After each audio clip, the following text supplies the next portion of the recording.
Muito bem. Vou, sobretudo, resumir o pensamento em função do tempo que vivemos e subordinado ao tema que está em discussão sobre o direito de cidadãs e cidadãos em tempo de pandemia. Estamos hoje a viver, em abril, próximo já do fim do mês quarto do ano, estamos a viver um tempo que não é totalmente inesperado. Foi admitido, desde o princípio de janeiro, uma vez conhecida a forma, diria, explosiva do aparecimento de um novo agente viral, de uma nova doença, de uma nova epidemia, com expressão pandémica, percebeu-se que as muralhas da China iriam ser transbordadas, ultrapassadas, e que seria uma questão de tempo e que, para tal, os governos, os responsáveis do Ocidente, nomeadamente em termos europeus, deviam estar à espera e, em função desse evento que foi sucessivamente, dia após dia, sendo mais conhecido, naturalmente impunha uma preparação em termos de plano, mas sobretudo a mobilização de meios previstos num plano a fim de dar uma resposta adequada à pandemia. Em muitos países, em muitas instituições, muitas localidades ignoraram este alerta e, naturalmente, terão erradamente confiado que o problema que emergiu em Wuhan, na China, ficaria pela China. Enganaram-se aqueles que julgaram que a epidemia não iria entrar pela Europa e provocar, quer no Norte, quer no Sul, no Oriente e no Ocidente do continente europeu, problemas de grande monta, que naturalmente geram direitos que têm que ser assegurados a todos os cidadãos, mas eu até diria que mais do que direitos, deveres. Os deveres que cada um de nós, em termos de cidadão adulto, deve assumir para participar nos trabalhos em termos de coprodução, trabalhos esses que visam a prevenção e o controle da epidemia.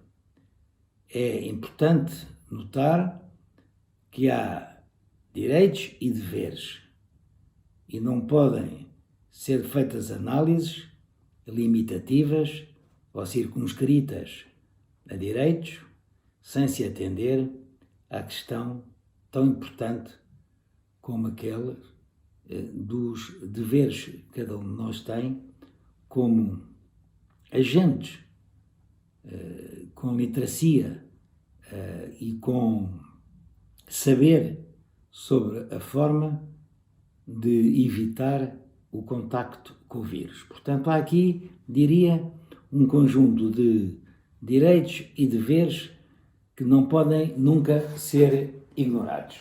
E é uma reflexão necessariamente curta sobre esta questão que eu gostaria de dar alguns contributos, mas frisando que há aqui, sobretudo, a preocupação, em termos de debate, de focar direitos. Bem, antes de mais nada, é preciso ter em conta o direito constitucional em cada país. E esse direito, em termos de país para país, é diferente. Em Portugal, tratar um doente com caráter obrigatório impor o seu internamento e o seu tratamento adequado em ambiente hospitalar ou não, tratá-lo de forma obrigatória não é permitido à luz dos princípios constitucionais. A Constituição da República prevê unicamente que o tratamento obrigatório seja autorizado em condições que a lei pormenoriza, seja autorizado para doentes do foro psiquiátrico. Questões, portanto, que têm a ver simplesmente com a mente. Exclui esta obrigatoriedade tudo o que diz respeito a outras doenças e, em particular, às doenças que são transmissíveis e, portanto, que uma vez uma pessoa exposta possa adquirir de forma inadvertida a doença. Isto é, um doente com um problema transmissível, seja agora a infecção pelo coronavírus, ou se quiser um outro exemplo ainda mais dramático, o ébola, mas igualmente, sem ser uma questão relacionada com vírus, uma tuberculose multiresistente, extensivamente multiresistente, um doente pode, em Portugal, recusar o tratamento. E não há lei nenhuma que ultrapasse aquilo que a Constituição estipula. É uma lei que foi, como se compreende, foi muito restritiva, uma vez que os constituintes foram eleitos em 1976, ou melhor, a Constituição entrou em vigor em 1976, depois de Portugal ter vivido uma longa ditadura. E por isso, tudo aquilo que era, digamos, uma imposição à limitação das liberdades e garantias individuais foi tratada de uma forma diametralmente oposta. São muitos os direitos previstos pela Constituição que não podem ser limitados. E esta terá sido a principal razão que levou não só o Governo, mas sobretudo por iniciativa do Presidente da República, com o apoio governamental e também com a autorização da Assembleia da República, portanto, 3 órgãos de soberania envolvidos, a decidir da suspensão de alguns dos direitos constitucionais, nomeadamente naquilo que se refere à recusa de um tratamento hospitalar, e foi nestes termos que foi aprovada uma declaração de estado de emergência ditado por 3 órgãos de soberania, Presidente, Assembleia da República e Governo, que tem a duração máxima, se bem que renovável, de 15 dias. Renovação essa que igualmente aconteceu.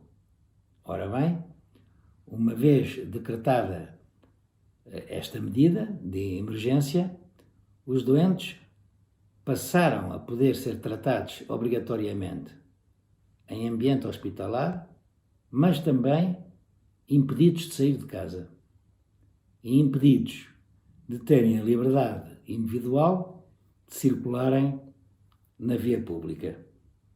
São medidas drásticas, são medidas que raramente na história europeia contemporânea tenham sido adotadas, mas ao mesmo tempo são medidas compreensíveis, de tal maneira que são socialmente aceitos. E há aqui, portanto, este aspecto que não pode ser ignorado. A limitação dos direitos e dos direitos constitucionais, que foram agora esses direitos suspensos, não só foi entendida, compreendida, mas, sobretudo, no plano social aceite. E esta é uma questão que os analistas e os cientistas sociais não podem ignorar. A população portuguesa observou durante a fase de confinamento, sobretudo de necessidade de estar em casa a fim de evitar a transmissão da doença, observou as recomendações e as diretivas nacionais de uma forma, diria, exemplar. Portanto, há aqui uma resposta de clara aceitação pela limitação de direitos que foram suspensos. Foram suspensos, mas compreendidos. E, portanto, há aqui, antes de mais nada, uma questão a ser mais debatida, a ser analisada em pormenor. Por outro lado, há deveres em paralelo, em simultâneo, com a questão tão importante dos direitos que foram, em grande parte, no que respeita às garantias individuais, limitados. São o dever, sobretudo, de colaborar em diversas áreas, mas sobretudo em termos do comportamento, a fim de se evitar adquirir o vírus, adquirir a infecção que está na origem desta epidemia, desta pandemia. Para tal, em determinadas circunstâncias, o comportamento impõe limitação de ocupação de espaços em ambiente fechado, o distanciamento de pelo menos 1,5 metros de um em relação ao outro, mas igualmente o reforço das medidas de higiene, de etiqueta respiratória, mas em particular a questão da lavagem das mãos. Há aqui, portanto, um dever individual que tem reflexos sociais. Repito, distanciamento de uns em relação a outros, a etiqueta respiratória com proteção e a lavagem de mãos, associada ao uso de meios de proteção como máscaras, quando assim há essa indicação, em particular em determinados ambientes e, sobretudo, quando há risco de se adquirir a infecção. É claro também, ao fim deste tempo diria, este tempo novo de pandemia, e é novo em vários aspectos, antes de mais nada porque nunca antes tinha acontecido. A última vez que um cordão sanitário tinha sido imposto em Portugal foi durante a epidemia de peste, no verão de 1899, quando Câmara Pestana morre durante o cordão sanitário e quando a liderança de Ricardo Jorge foi claramente evidenciada pela medida que então, de uma forma audaz, tomou.